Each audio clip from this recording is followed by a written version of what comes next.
మీలో ఎంతమందికి long train journeys అంటే ఇష్టం? నేను మా ఇంటికెళ్ళడానికి 18 అవర్స్ పడతది. ఆ రోజు నేను అన్నీ ప్యాక్ చేసుకొని బెంగుళూరు నుంచి ఇంటికెళ్ళిపోతున్నాననమాట. ఒక్కరిదాన్నే కాబట్టి నాకు చాలా బోర్ కొడద్ది. తిరగడానికి కూడా ఉండదు. ఒకే ప్లేస్‌లో కూర్చోవాలి. అది నాకు అప్పర్ బెర్త్ వచ్చిందనమాట. సో, ఇంక అస్సలు కదలడానికి ఉండదు. అండ్ నేను బయట ఫుడ్ అంత ఇష్టంగా తినను. ఏం తీసుకెళ్ళినా సరే పీజీ నుంచే తీసుకెళ్తాను. ఆ రోజు నా అదృష్టం బావుండి పూరి అండ్ పొటానీ శనగపిండి కర్రీ చేశారు. జనరల్‌గా అయితే white chana and potato curry చేస్తారు. కానీ నాకు ఈ కర్రీ చాలా బాగా నచ్చింది. ఇంక నా దగ్గర 2 ఎగ్స్ అండ్ బ్రెడ్ స్లైసెస్ మిగిలిపోతే బ్రెడ్ ఆమ్లెట్ కింద చేసుకున్నాననమాట. ఇంకొన్ని బ్రెడ్స్‌నేమో ఘీతో రోస్ట్ చేసి ప్యాక్ చేసుకున్నాను. ఇంకా డిన్నర్‌కి తిందాము అని చెప్పి కొన్ని పూరీస్ కూడా తీసుకెళ్ళాను.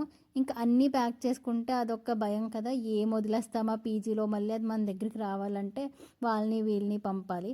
సో, ఇవే నా బ్యాగ్స్ అన్నీ చెక్ చేసుకుంటున్నాను. కరెక్ట్‌గా ఉన్నాయా లేదా అని చెప్పి వీడియో కూడా తీశాననమాట. సో, మీరే సాక్షి నేను ఏం వదలలేదు. అన్ని కబోర్డ్స్ తీసి చెక్ చేసుకున్నాను.